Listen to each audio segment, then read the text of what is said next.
बड़े लोगों का क्रोध, बड़े लोगों का गुस्सा, बड़े लोगों का ये दुर्व्यवहार, ये क्रोध नहीं है, ये वरदान है। जिसके जीवन में ये नहीं आया उसने अपना जीवन व्यर्थ गवा दिया।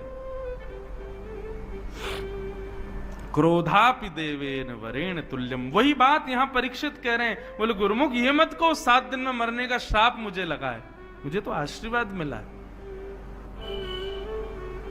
और कैसा आशीर्वाद देखो, श्राप को आशीर्वाद माना तो आशीर्वाद ही बन गया। आज तक इस आशीर्वाद का साक्षी पूरा विश्व लेता है भागवत सुन करके, ये आशीर्वाद ही तो था। परीक्षित जी ने अगर उसको श्राप ही माना होता ना तो वो श्राप ही बन गया होता, लेकिन परीक्षित जी ने उसको स्वीकार किया एक आशीर्वाद के रूप में। ऐसी बंधुओं, जीवन में कैसी भी स्थिति आवे, विपरीत भी आवे ना, उसको भी भगवत कृपा मानो तो विपरीत स्थिति विपरीत नहीं रहेगी, वो कृपा ही बन जाएगी ठाकुर जी की। आप सकारात्मक बुद्धि से जियो तो सही। हमारे साथ ऐसा हो गया, हमारे परिवार में ऐसा हो गया, मत बोलो ये सब। आप उसको गलत मानोगे तो वो गलत है, लेकिन आप सोचो कि चलो ये गलत हुआ, कोई बात नहीं, ठाकुर जी की कोई और इच्छा होगी, शायद कुछ मंगल करना होगा। आप ऐसा मानेंगे, जैसे ही मानेंगे तुरंत आप देखना कि वो आपको प्रसाद जैसी दिखने लगेगी वो स्थिति। ये मैंने अनुभव किया अपने जीवन में। आप लोग मुझसे भी बड़े हो उम्र में, कई लोग, मेरा तो इतना अनुभव नहीं, पर इतने दिनों में भी जो अनुभव हुआ उसको मैं साझा करूं तो ऐसा ही है कि आप विपरीत स्थिति को भी ऐसा मान लो कि ये ठाकुर जी की इच्छा है, शायद ये मेरा निर्माण इसी से होगा, तो हो ही जाएगा।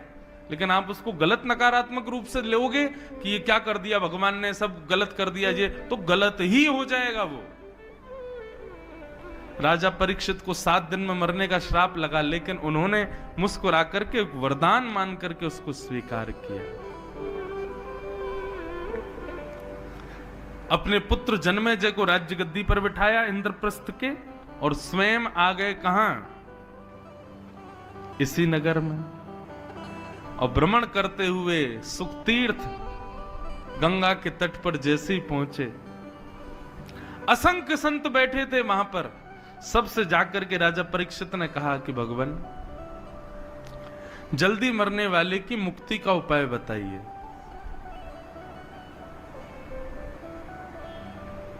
सबने अलग अलग भाव बताए, लेकिन तभी वहां पर श्री सुखदेव जी का आगमन हुआ। हाथ जोड़ करके सब लोग वंदन करो।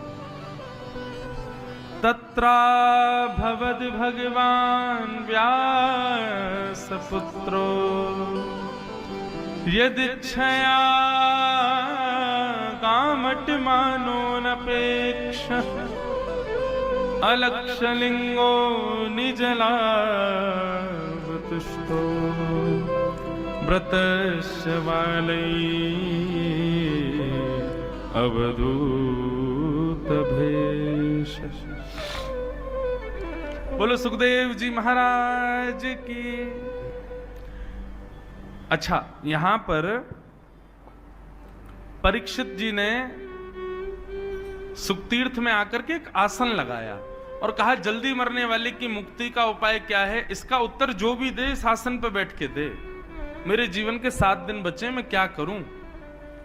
तो किसी ऋषि की इतनी हिम्मत नहीं हो रही थी कि उस आसन पर बैठ जाए। बोले कहीं हमने 7 दिन में मुक्ति नहीं दिलाई तो। लेकिन महाराज सुखदेव जी का कैसा स्वरूप, सीधे चलते हुए आए, आसन पे ही आके बैठे सीधे। मानो उनको इतना विश्वास था कि अब तो परीक्षित तुम हमारे हाथ में हो, हम ही पार करेंगे तुमको। ऐसा गुरु बंधुओं जीवन में सबको प्राप्त हो। सुखदेव जी आकर के विराजमान हो गए। परीक्षित जी ने चरणों में प्रणाम किया और चरणों में प्रणाम करते हुए कहा, भगवान आप जैसे संतों का तो घर बैठ के स्मरण कर लें तो पवित्र हो जाते हैं, परंतु प्रत्यक्ष दर्शन मिल जाए तो कहना ही क्या है। नाथ, मैं आपके चरणों में प्रणाम करते हुए कहता हूं, मेरे जीवन के केवल 7 दिन बचे हैं, मुक्ति का उपाय बताइए। मैं 7 दिन में मुक्ति कैसे प्राप्त करूं। अतः पृच्छामि संसिद्धिम योगिनाम परमम गुरुम पुरुषस्येह यत् कार्यम म्रियमाणस्य सर्वथा। मेरे जीवन के केवल 7 दिन बचे। और परीक्षित के इस भाव को सुन करके श्री अब सुखदेव जी यहां से बोलना प्रारंभ करते हैं। मैं ये भाव जब भी सुखदेव जी कथा में आते हैं तब ये भाव जरूर गाता हूं। और आज तो हम ही सुख तीर्थ में आए हैं, तो आज कैसे रह जाऊं? जिनकी शरण से आज मेरा जीवन है, जिनकी शरण से आज मेरी कथा से कितनों का जीवन चल रहा है, कितनों की कथा से कितनों का जीवन चल रहा है, ऐसे शरणागत वत्सल श्री सुखदेव जी को हम यही कहते हैं, तेरी शरण में आके मैं धन्य हो गया, तेरी शरण में आके मैं धन्य हो गया, तेरी शरण में आके मैं धन्य हो गया, तेरी शरण में आके मैं धन्य हो गया, वो तुझको अपना बना के मैं धन्य हो गया, तुझको अपना बना के मैं धन्य हो गया, जन्मों की प्यास थी जो, जन्मों की प्यास थी जो, जन्मों की प्यास थी जो, जन्मों की प्यास थी जो, संपन्न हो गया, तेरी शरण में आके मैं धन्य हो गया, तेरी शरण में आके मैं धन्य श्री सुखदेव जी महाराज की। दिशा और दशा दोनों को जो सुधारे वो गुरु है। अनंत गुरुओं की ऐसी कथाएं आती हैं जिन्होंने अपने वचनामृत से, कल ही मैंने बताई थी, अंगुलीमाल को बुद्ध भगवान ने केवल एक बात कही और उसी से अंगुलीमाल का जीवन बदल गया।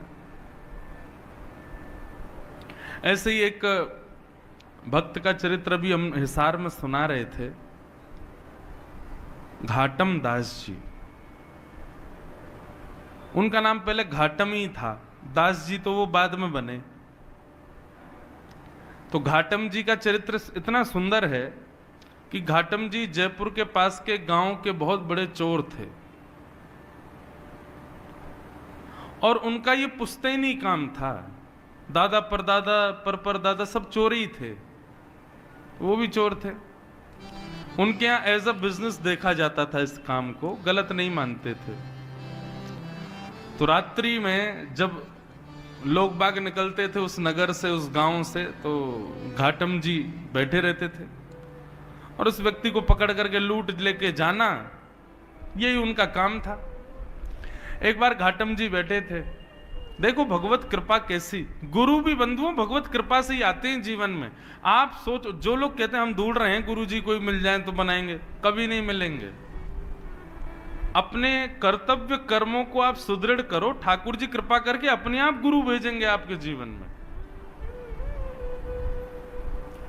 घाटम दास जी का कोई पूर्व संचित कर्म ऐसा रहा होगा जिससे उनको, एक दिन रात्रि चोरी करने के लिए जंगल में बैठे थे तो एक गुरुजी आए, एक संत आ गए।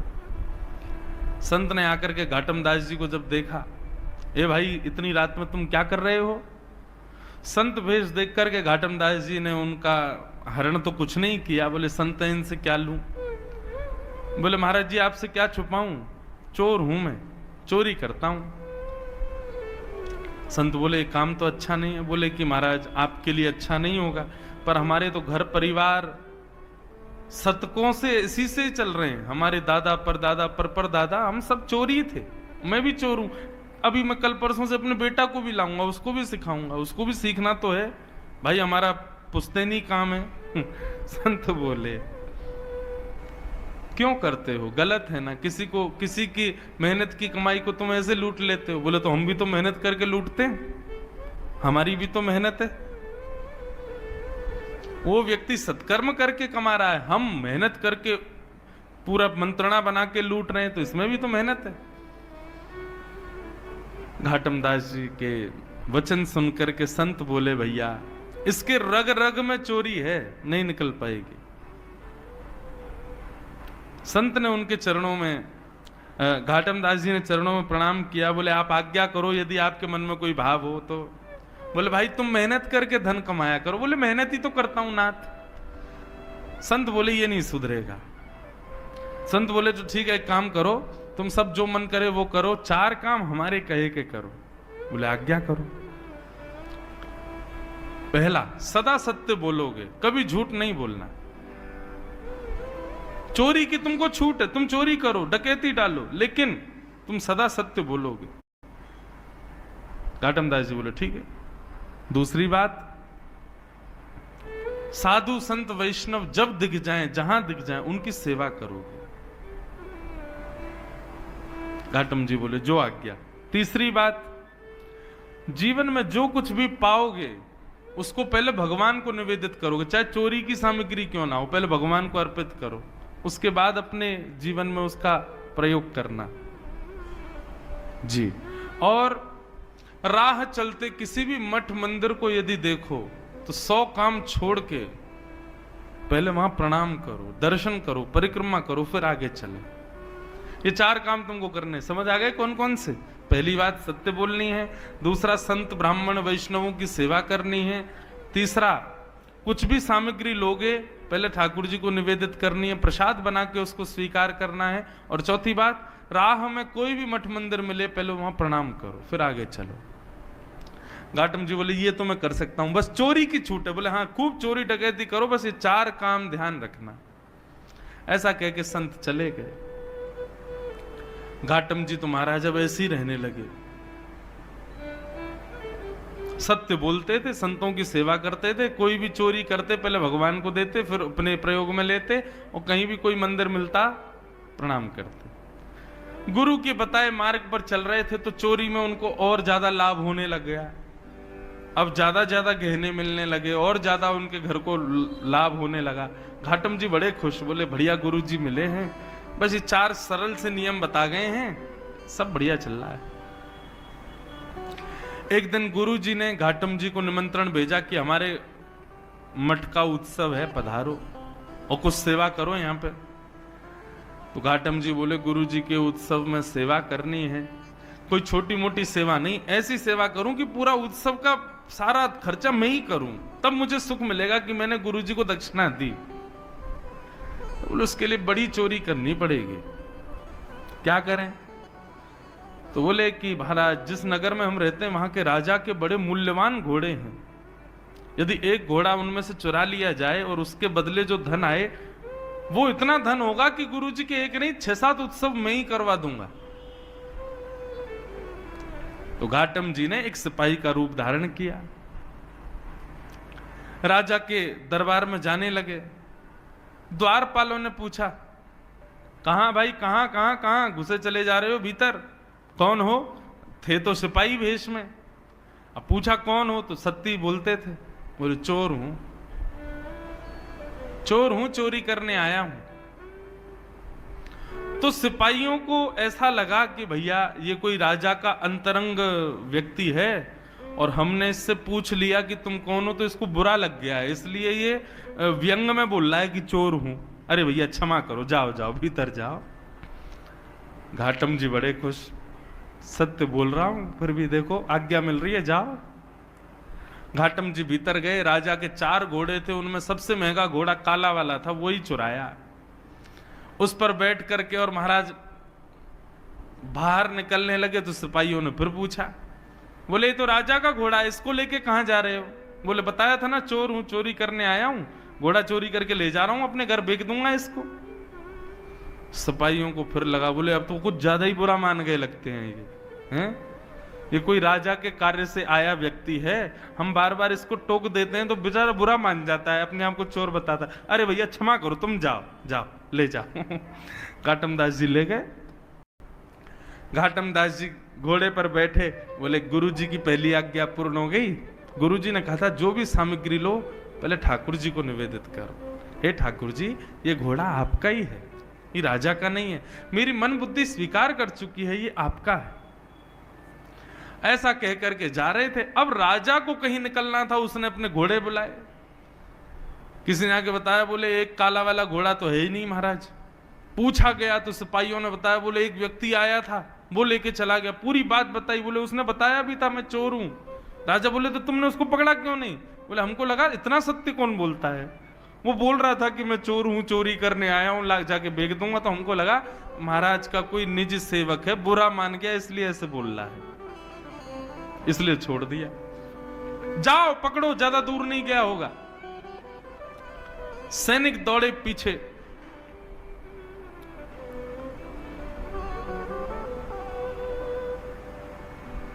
सैनिक पीछे दौड़े। अब यहां घाटम जी घोड़ा लेकर के जा रहे थे। रास्ते में ही एक मंदिर मिल गया और मंदिर में पूजा सेवा चल रही थी। घाटम जी को वैसे भागना तो था, बोले भैया पीछे सैनिक लगे हैं, लेकिन नहीं, कोई बात नहीं, पकड़े जाएंगे तो ठीक है, गुरु आज्ञा रक्षा करेगी। गुरु जी ने कहा था पहले मंदिर प्रणाम करना। घोड़े को एक पेड़ पर बांध दिया, घाटम जी भीतर चले गए।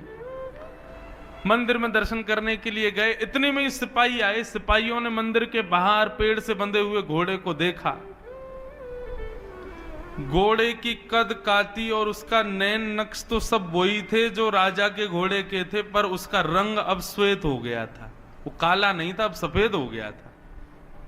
क्यों? क्योंकि घाटम जी ने उसको भगवान को निवेदित कर दिया था। बोले ठाकुर जी आपका है, ठाकुर जी ने उसका रंग ही बदल दिया। बोले राजा का तो काला था, भगवान का तो सफेद है। सैनिक गए महाराज, सैनिक सब घेर के खड़े थे। घाटम जी अंदर से मंदिर से पूजा पाठ करके परिक्रमा करके बाहर आए, देखा सैनिक खड़े। सैनिकों ने पूछा, हाँ भाई ये घोड़ा किसका है? राम जी का। सत्य बोल रहे हैं, मैंने तो निवेदित कर दिया उनको। बोले तुम राजा के यहां से चुरा के लाए हो ना इसको? बोले हाँ ये बात सत्य कि राजा के यहां से चुराया, पर मैंने अब ये ठाकुर जी को दे दिया है, अब ये ठाकुर जी का है। तो क्या बकवास करते हो? और ये काला था, ये गोरा कैसे हो गया? बोले वो तो मैं भी सोच रहा हूं कि ये गोरा कैसे हुआ। मुझे ऐसा लगता है राम जी को गोरे घोड़े पसंद होंगे, इसलिए उन्होंने इसको गोरा कर दिया। सैनिकों के दिमाग में बात ही नहीं घुस रही घाटों की। बोले बोल क्या रहा है? बोले भाई कद काटी तो वही है, सब नैन नक्श वही है राजा के घोड़े के जो थे, ये गोरा कैसे हो गया? तो घाटम जी बोले मैं बोल भी तो रहा हूं कि मैंने चुराया, और जब चुराया था तब काला था, पर राम जी को निवेदित किया तो गोरा हो गया। सैनिक बोले ऐसे काम नहीं, इसको पकड़ के ले चलो, ले चलो इसको। पकड़ के राजा के सामने ले गए। राजा ने कहा भाई घोड़ा तो ये मेरा ही है, पैरों में नाल भी वैसी, आंख भी वैसी, कान भी वैसे, गले के बाल भी वैसे, सब कुछ, लेकिन ये गोरा कैसे हो गया? और 1 घंटा भी नहीं हुआ तुमको चोरी किए, इतनी जल्दी कोई पुताई करके रंग तो बदल नहीं सकता, ये रंग इसका गोरा कैसे हुआ? घाटम जी बोले क्योंकि नाथ ये पहले आपका था, अब ये राम जी का है। बोले राम जी का मतलब? बोले मैंने राम जी को निवेदित कर दिया, उनको दे दिया, प्रसाद बन गया, अब ये उनका प्रसाद है, उनको गोरे घोड़े पसंद होंगे इसलिए गोरा हो गया। आपका ही है, मैं मानना हूं मैंने ही चोरी किया है, पर ये अब राम जी को दे के मैंने गोरा करवा लिया। राजा का भी सर घूमने लगा। बोले ये कैसा व्यक्ति है, क्या बोल रहा है? बोले सुनो ये झूठ बोल रहा है, ये चोर को बचाने का प्रयास कर रहा है, चोर तो इसने भगा दिया असली घोड़े के साथ, और ये नकली घोड़ा लाके हम लोगों को गुमराह कर रहा है। नहीं नहीं महाराज मैं झूठ नहीं बोलता, ये आपका ही घोड़ा है। बोले यदि ये मेरा घोड़ा है तो मेरे घोड़े की एक पहचान है कि उसके गले के पास में एक मस्सा है बालों के भीतर। बोले देख लो। आकर के महाराज बाल हटा करके देखे, राजा तो महाराज मूर्छित जैसा हो गया, मस्सा दिख गया उसको। बोले असंभव, ये गोरा कैसे हो गया? बोले मैं बता रहा हूं ना, ये राम जी को निवेदित कर दिया मैंने। राजा चरणों में गिर गए, भैया तू क्या बला है, तू ये बता पहले, सत्य भी बोल रहा है, चोरी भी कर रहा है, सबको बता भी रहा है मैं चोर हूं, सब कुछ कर रहा है, और अब तो ये है क्या? बोले मैं अपने गुरु की आज्ञा का पालन कर रहा हूं, मैं चोरी करता हूं, चोर हूं, पर मैं सत्य बोलता हूं। जो भी सामग्री चुराता हूं पहले भगवान को निवेदित करता हूं, संतों की सेवा करता हूं, और कहीं भी मंदिर दिखे, मठ दिखे तो प्रणाम करता हूं। महाराज राजा बोला ये चोर बनने योग्य व्यक्ति नहीं है। बताओ कितना सत्यव्रत अपने गुरु के वचनों के प्रति। बोले महाराज आपकी आज्ञा हो तो आज से आप हमारे राजगुरु, अब आपको चोरी नहीं करनी है, आप हमारे इस राज शासन के गुरु के रूप में विराजमान हो जाओ। घाटम जी ने जब ये शब्द सुना तो नेत्रों से अविरल अश्रुधार गिरने लगे और अपने गुरुदेव को याद करके रोने लगे। मेरे गुरुदेव की सहज वाणी का मैंने पालन किया, चोरी करता था, सब गलत काम करता था, केवल उनकी वाणी का पालन करने पर आज मुझको एक राजा का गुरु पद भी प्राप्त हुई। यदि मैंने कार्य भी सत्कृत्य किए होते तो आज एक राजा नहीं साक्षात राम जी मुझको गोदी में बिठाते। मैं आज के बाद चोरी नहीं करूंगा।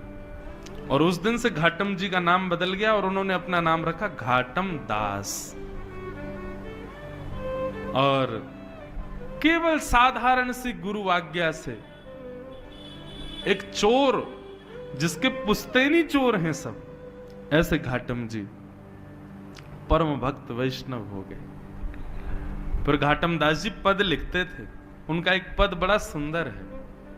घाटम दास जी क्या गाते? जे नर रसना नाम उचारे, जे नर रसना नाम उचारे। सब लोग ध्यान से सुनना, घाटम जी क्या कह रहे हैं? बोले जो व्यक्ति अपनी जीभ से भगवान का नाम गाता है उसका क्या होता है? केतक बात आप तरवे की, केतक बात आप तरवे की, कोटि पतित निस्तारे, कोटि पतित निस्तारे। जे नर रसना नाम उचारे, जे नर रसना नाम उचारे। घाटम दास जी कहते हैं यदि तुम सोच रहे हो कि तुम अपना कल्याण स्वयं